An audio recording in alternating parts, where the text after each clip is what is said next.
As we promised earlier, on this day when we're reviewing for the second week Occupy Nigeria, the powerful movement that is now roiling across Nigeria, that will bring you Professor Wole Soyinka. He needs no introduction. It is well known that this man single-handedly has fought several regimes and brought them to their knees.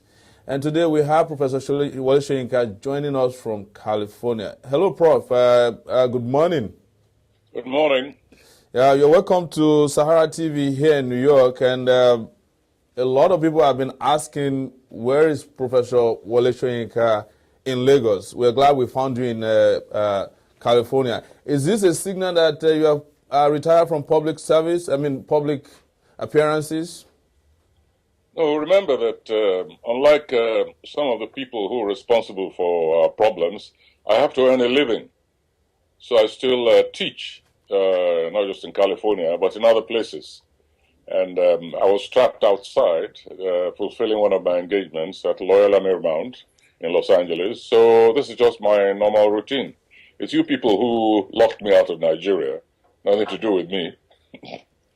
So people were expecting that you must have been feeling really uncomfortable that you are not on the street with the Nigerian people that you've done your entire life. How does it feel? Are you itching to go back? Well, it's rather mixed, you know. I have to be honest with you. On the one hand, I itch to be back in Nigeria at this time. It's the wrongest possible time to be out. On the other hand, you're quite right. I did say, and I announced publicly, that I had participated in my last rally and participated in my last demonstration.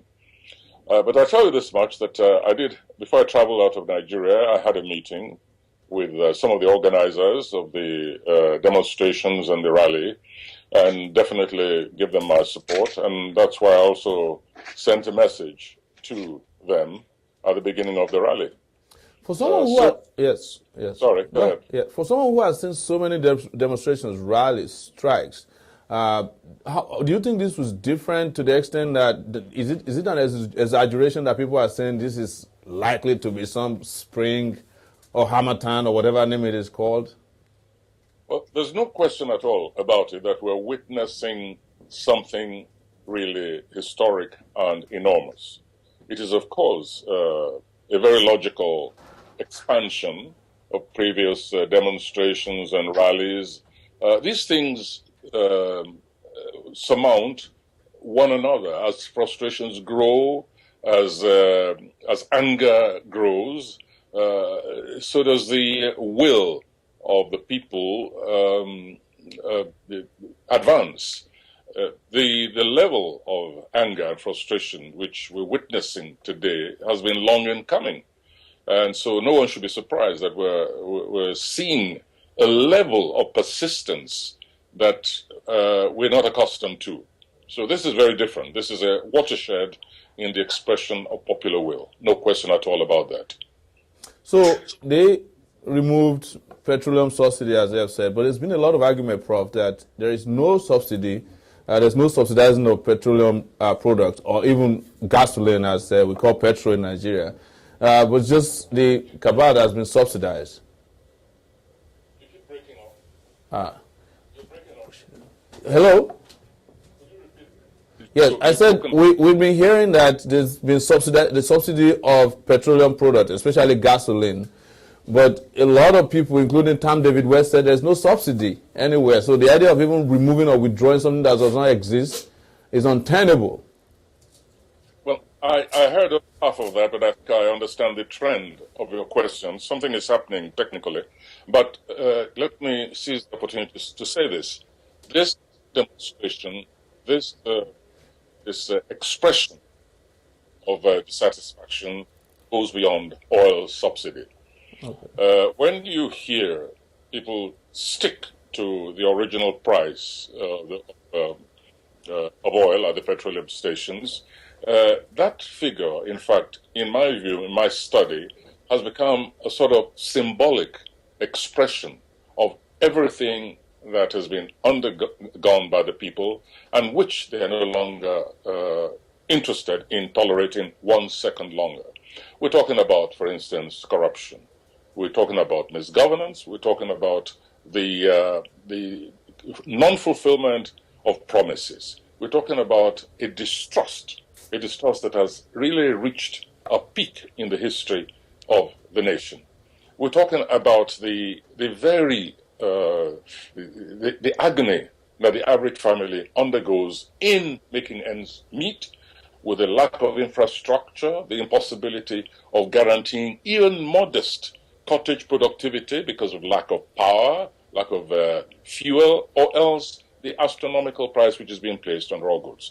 So we're witnessing something, and I want the president and this government to understand that what we're witnessing goes beyond even the petroleum subsidy. We're witnessing a protest against the inordinate amount that is eaten by those who call themselves legislators in the country. So it's a season of total discontent, and it should be handled as such in a holistic manner. So there's been killing of protesters, Prof, on the streets of Nigeria since this protest erupted. Many protesters have been killed, about 10 at the last. I have to go back. There's definitely a break here. I can hear you faintly in the background, and then you come on. Okay. Can you hear me now, sir? Repeat what you just said. Yeah. As I was talking about the brutality visited on protesters.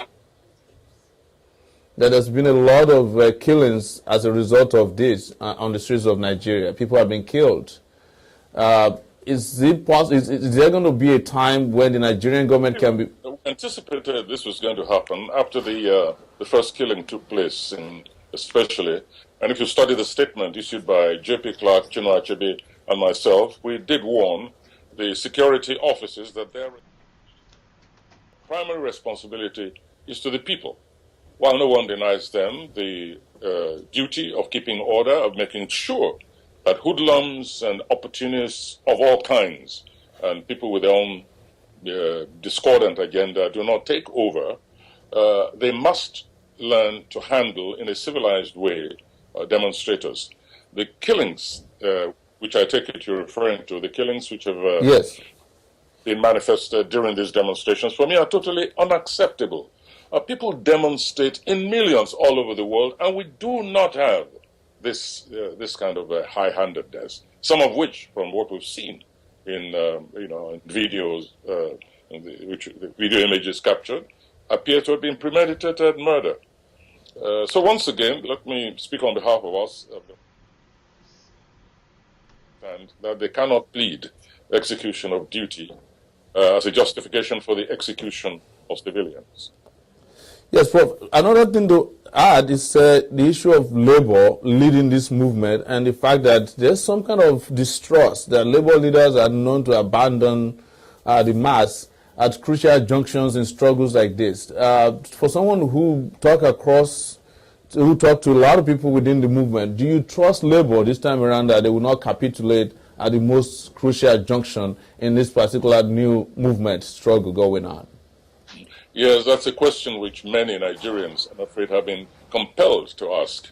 As you know very well, Beko Ransom Kuti, Gani, Fawemi, myself, Joe Dumaki, a number of others, we've undergone tear gassing at the hands of the police, brutalization, all the way back to Sonny Abacha and company under Obasanjo, and to some extent under the, during the struggle for the upholding of the Constitution during the crisis of presidency, the missing president. That was one of the most civilized experiences.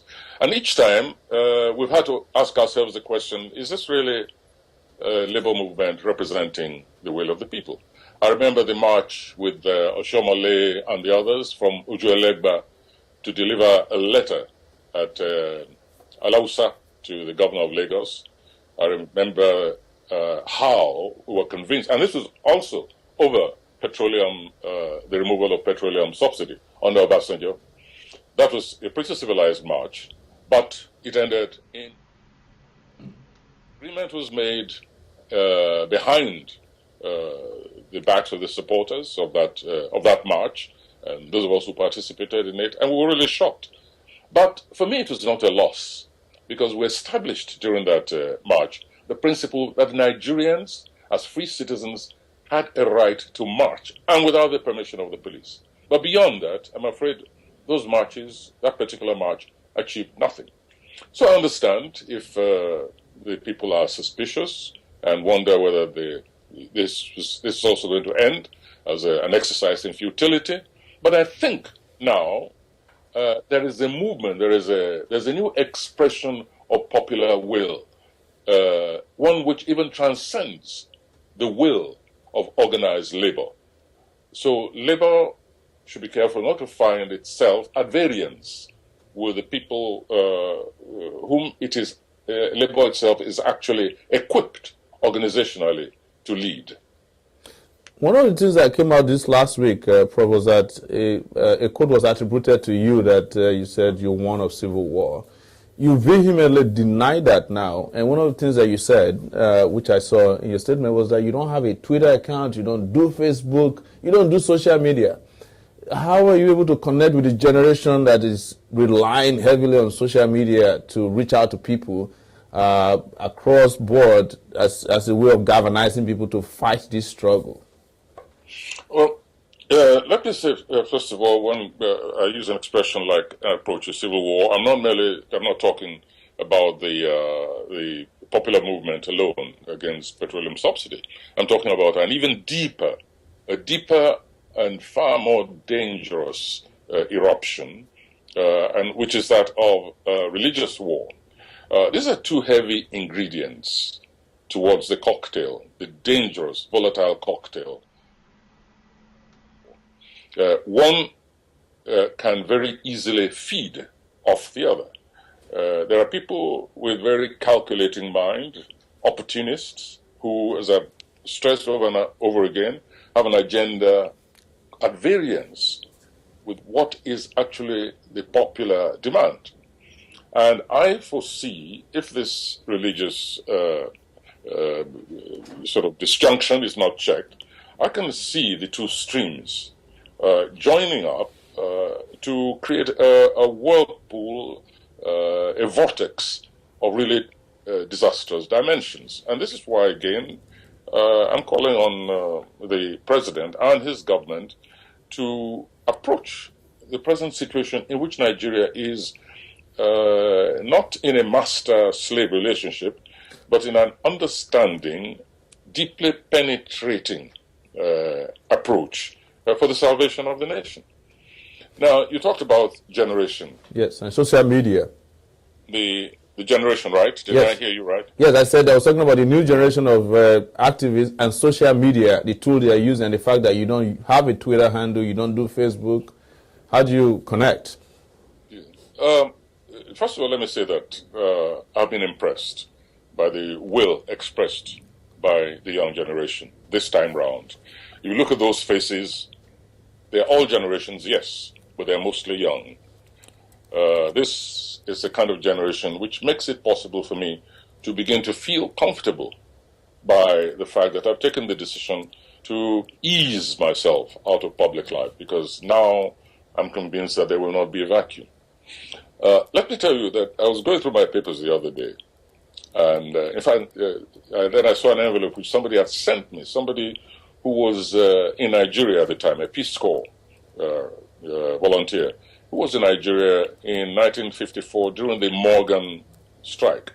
And I saw a circular notice. He sent me this, and I'd forgotten all about it. I saw a circular notice which was signed by one Ann Mobbs, Uli Bayer, whom everybody knows, and myself. And it was a notice collecting, asking people to donate to the labor movement, to the strike, the Morgan, we call it the JTC. Now, go back. We were talking about over half a century ago. So we've been at this for a long time. And each time we've been out on the streets, I've been wondering, where is the new generation? I mean, not that they were not around, but I always missed that will, that resolve for continuity, that determination to change the structure of Nigeria. And it's only in recent times that I've become convinced that that generation is there, that that generation is emerging, that it didn't die, the struggle, the commitment to social justice did not die with Beko Ranzim-Kuti, did not die with Gani Fawemi, and that we can comfortably actually leave the sort of platform to the others, which in itself, of course, spells a great danger, because the young generation, I believe, has far less patience than some of us have evinced so far. Are you going to get a Twitter account now that you are convinced that there's no vacuum? Sorry? Are you going to get a Twitter account and Facebook page now that you are convinced that the younger generation are ready? Oh dear. You're fading. Prof, I'm asking that now, are you going to get a Twitter account and a Facebook page now that the new generation makes you happy? Oh, well, I've already begun withdrawing, you know. When I formed this party, for instance, I stressed again and again that this was a platform intended for the younger generation. I've stressed that over and over again. And it's there. It's that generation, I'm confident, will change the system, because we're dealing with both a systemic as well as specific problems. It's both systemic and specific. We're talking about, for instance, the iniquity of an overload of legislative representation. We're saying, for instance, that the very system that the nation is running is just not suitable for Nigeria. We're talking about the need to overhaul that system completely. And I think the younger generation understand this. This is why there is so much energy out in the streets. To go back to what I said at the beginning, it's not talking just about oil subsidy. It's talking about the impossibility of continuing as we're doing right now. But I have a request also to make of the younger generation, right? I have a request, and that is that they must learn to speak in their own voice. When I encounter things, for instance, like Twitter messages, blog messages being sent out in the name of the young generation, I'm very disgusted. And it means that the younger generation is not yet ready to stand on its feet. I don't tweet, I don't Facebook, I don't blog or anything of the sort, and yet messages are sent out over my name. It makes me feel personally betrayed, and it does not redound to the integrity and the self-confidence of the new generation that we're talking of. And it's also counterproductive. So let me make this appeal through you. Let me take this opportunity to tell all those who are sending out messages in my name that they should desist. And they shouldn't be cowardly and learn to come out in their own names. People recognize my language, they recognize my style, they know when I send out messages, or when Chinua does, or JP, or the others. And these people who say they are on the same side of thinking as we are, should please desist from bastardizing my name and our names and imposing themselves on our thought processes. Well, there's another argument going on now that this whole struggle is meant to harass Jonathan because he's from the Niger Delta region. For someone like you who had to go to jail because you supported the end of the Biafra war, how does it make you feel that this becomes some kind of ethnic coloration has been given to the massive struggle that is going on right now? Yeah, I'm very glad you asked that question, because we have to be very honest with ourselves. If we're going to transform society, we need to speak very bluntly, very frankly to one another. There is no doubt in my mind that the manipulation of negative, disruptive forces, the insertion of the religious factor on such a level, such a violent and uncompromising, unscrupulous level, is the work of some people who cannot bear the fact that somebody from that part of Nigeria is still in power, or that somebody from the southern part is still in power. It's not me saying it. They have articulated it. We know very well how the PDP, or some members of the PDP, have tried to impose their own internal arrangements on the entire nation. When I heard of quota system, transfer of power, we've just lent you power for a number of years. It's now time for it to return to a particular area. It's speaking the kind of language which is contained in the question you've just posed. Those elements are there, but they do not represent the totality of the North. But we have to be aware of it, and we have to speak frankly to them and say that, listen, you are not divinely endowed with the authority to rule a nation. Where did you pick up this idea that there has to be a transfer from one section to the other? Look, I don't mind if somebody from Maiduguri, who proves himself a capable and honest leader with integrity and with vision, if a leader from Maiduguri is succeeded by a leader from Maiduguri and then another one, and comes through the ballot box the normal way, what do I care? If electricity is flowing and there's potable water and there are health services and the roads are not potholed and armed robbery and kidnapping are tackled in a professional, meaningful and understanding way, if unemployment becomes is calculated at digits with which a nation can live, because there's never any nation with total employment. We know that.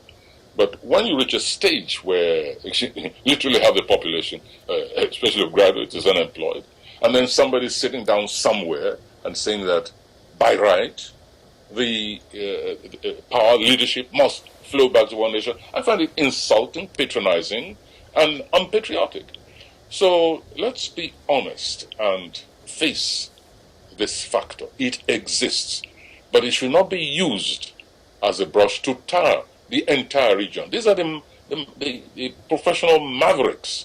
These are the people, the individuals we're talking about, and who are manipulating Boko Haram, and who in fact created Boko Haram, are those who believe that government is the only business around, and therefore they are unproductive, and they cannot consider for a moment they're not being in the seat of power. They exist, and we must be honest among ourselves. But let me repeat yet again, let us not imagine for a moment that this inculpates an entire region. So, Bob, the question directly to you is the current regime, Jonathan. Do you think that this is some competent regime that can handle a complex nation like Nigeria? Or, as you know, this would tell on, of course, how his part of the country is viewed by the same people you just described in your last submission. What do you think about this regime? Well, so far, I'm afraid I have not been terribly impressed by the activities of this government. There are many. Let me use a tennis expression. What's the expression? Something effortless fault, something like that.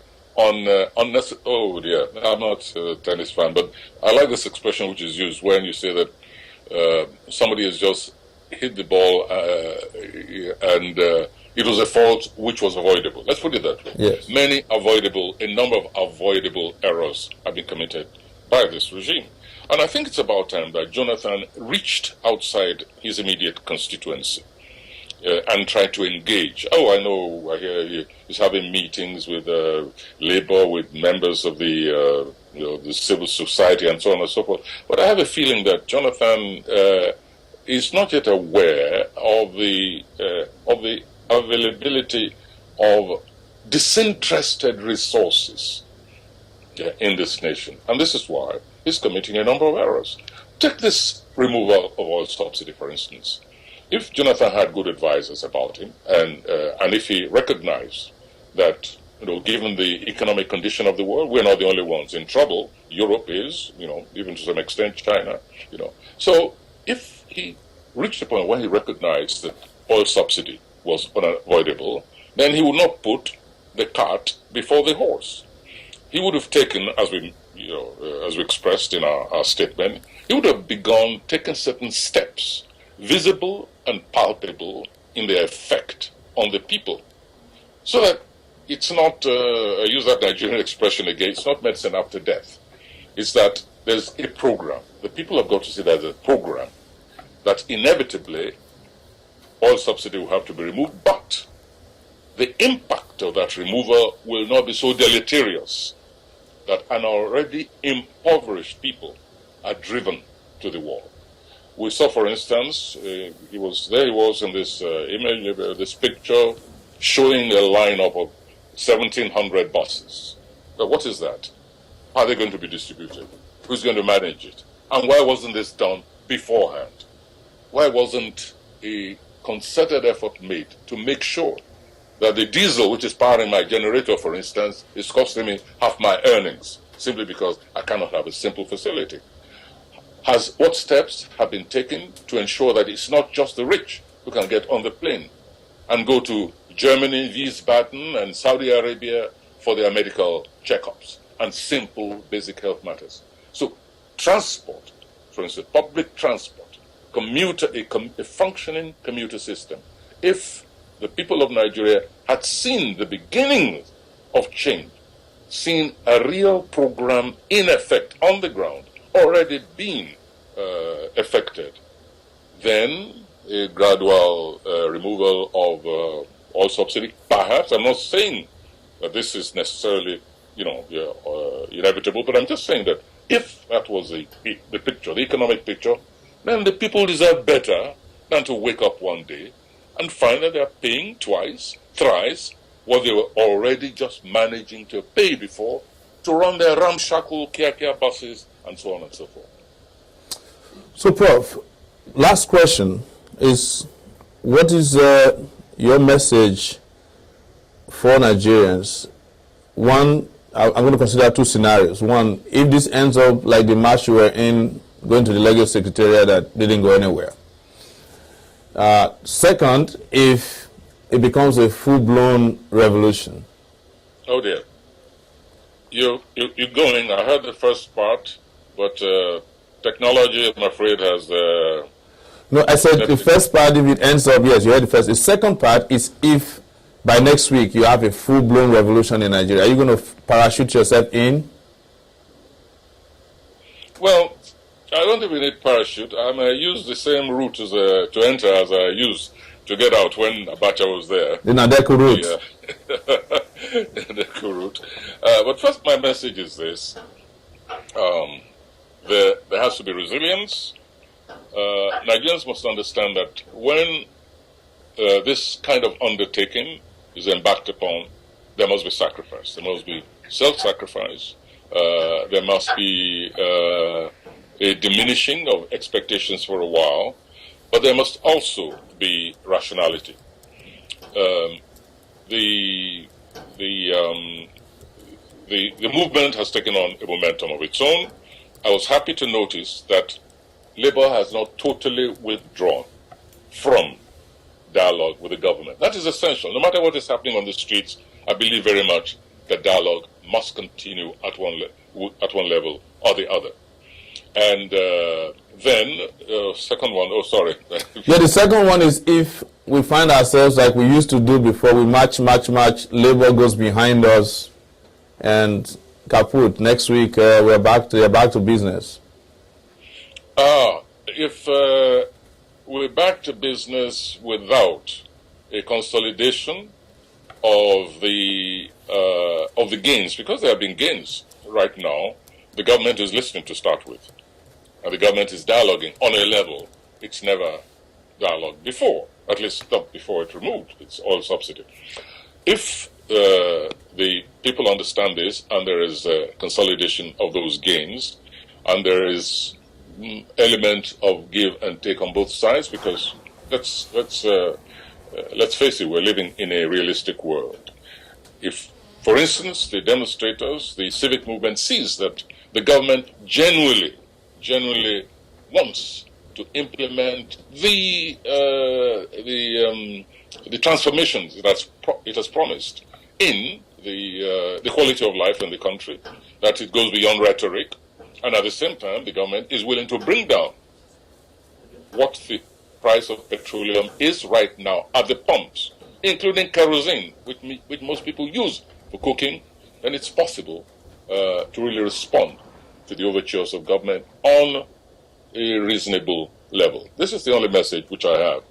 But I think the gains should not be just frittered away, so that mobilization then has to begin all over again, and then distrust sets in even within civic society. Thank you so much, Paul, for coming on our show, and we hope to see you again. You know, if I come near where you're teaching, I hope I can just come into your class and take a few lessons. Okay, you're welcome. Yes, sir. Thank you. Have a nice day. You too. Viewers, it's been Professor Wole Soyinka on Sahara Reporters talking to us about the movement going on in Nigeria now. That is the Occupy Nigeria movement. Speaking about a range of things: religion, resilience, organizing, and several other things that needs to be done to make sure that this is consolidated. And he's got some advice for the government of Nigeria. He said you should reach out to disinterested parties. That is, you leave the bad guys behind and talk to real Nigerians who are not looking to get contracts or, you know, tell you lies or stroke your ego, and that might make things a little bit better. But we'll be back, and possibly would have heard from the labor leaders who are at the National Working Committee now, and we might be able to give you some feedback from that and updates or breaking news. We don't know. So do not go away, and when we come back, we're going to take a few calls as well from Skype. We're listening to you through Twitter, Facebook, and several other social media platforms out there where you need to hear back from us. As you know, one of the driving forces behind this movement is, of course, social media, and we want you to keep doing what you can to reach out to others and remain interactive until victory is achieved. See you soon.